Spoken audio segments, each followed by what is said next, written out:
Well, look, I know the Turkish President Erdoğan visited the Hagia Sophia overnight before the first Muslim prayers were held. Now, the Hagia Sophia was once a church, later a mosque, and now a museum. This is really rough stuff for the world, I can tell you. This is not a good story. I've long warned that Erdoğan is a dictator in all but name. This bloke is the real deal. He's been president of Turkey for over 15 years. Turkey's founding father, Kemal Atatürk, was its first president from 1923 till 1938. He modernised Turkey into a secular industrial nation. He's commonly regarded as one of the greatest leaders of the 20th century. But this Erdoğan, E-R-D-O-G-A-N, Erdoğan, has boastingly thrown out the secularism and democratic institutions that Atatürk created and replaced them with his radical Islamist agenda. Under his rule, Turks have witnessed widespread corruption, mass arrests, and a gross abuse of civil and human rights. This bloke actually went to prison in 1999 for his uncompromising support of Islamist culture. But under his presidency, he has assaulted the country's democratic institutions. The military sees itself as the guardian of Turkey's secular democracy. Well, back in 2013, Erdoğan jailed senior military officers for life. It's hard to believe, but to secure his ends, he arrested 1,563 soldiers. He banned all academics from leaving the country. Teachers were forbidden from travelling abroad. The licences of 2,100 staff working in private schools were revoked. More than 20,000 employees at the Education Ministry were fired. The state-run Higher Education Council demanded the resignation of 1,577 university deans. He charged 99 generals and admirals, about a third of the country's top military officers, in connection with a failed coup against his administration, and more than 50,000 people were detained, sacked or suspended. The mystery is how this military coup failed. He was actually the mayor of Istanbul between 1994 and 1998, removed from office, went to jail for extremist Islamic behaviour. He was regarded as a direct threat to the fabric of the secular state. He backed the Muslim Brotherhood takeover in Egypt. Yet here he is, president of Turkey for over 15 years. It borders on the unbelievable, but he managed to beef up his own presidential powers in 2018, which gave him power to directly appoint top officials, intervene in the legal system, issue decrees with no regard for Parliament. The Turkish people voted for this nonsense, and they're now without a say.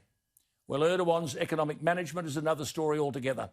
He's tanked the Turkish economy and presided over inflation skyrocketing above 20%. And now, to distract from the economy's second recession in 2 years and his parting waning support, Erdoğan is beating the Islamic drum again, this time by reconverting the 6th century Hagia Sophia in Istanbul from a museum for tourists back into a mosque. The building had been open to all visitors, regardless of their faith, since its inauguration as a museum under the modern republic's founder Atatürk in 1935. The World Heritage site was built as a church during the Byzantine Empire, commissioned by Constantine, the founder of Constantinople.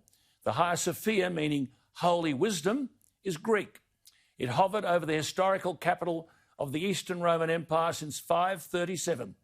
Early visitors were always awestruck by the millions of gold tiles covering the cathedral's dome. In fact, envoys said of the cathedral way back in the 10th century, we didn't know where we were, in heaven or on earth.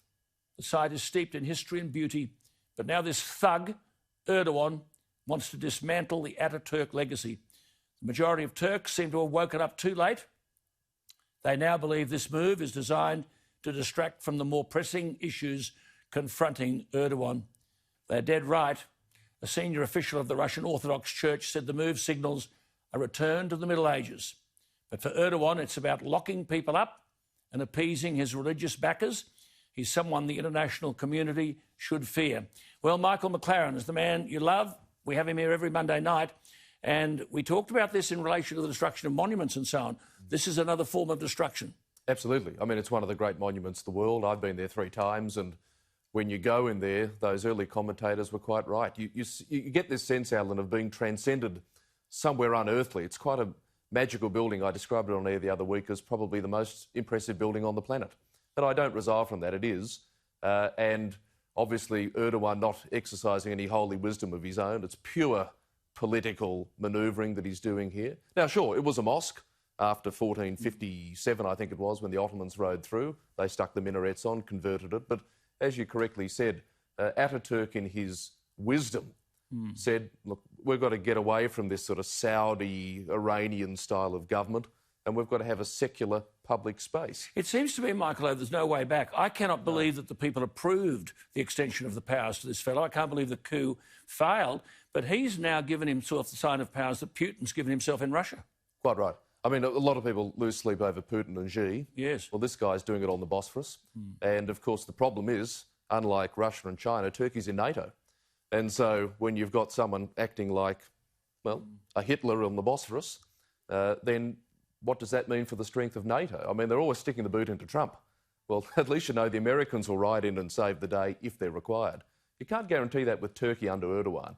And this is symbolic, isn't it, of something far broader and far more sinister. Absolutely.